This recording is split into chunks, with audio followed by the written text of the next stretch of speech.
Cara melihat kode verifikasi 2 langkah untuk login ke akun Gmail yang dikirim oleh sistem ke HP kita begini.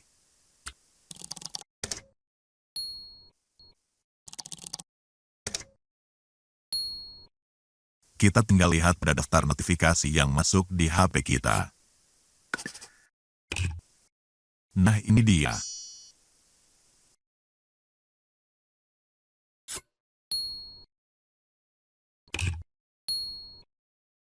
Jika notifikasinya sudah terlanjur dihapus, sudah tenggelam atau justru tidak muncul di sini, kita tinggal buka fitur SMS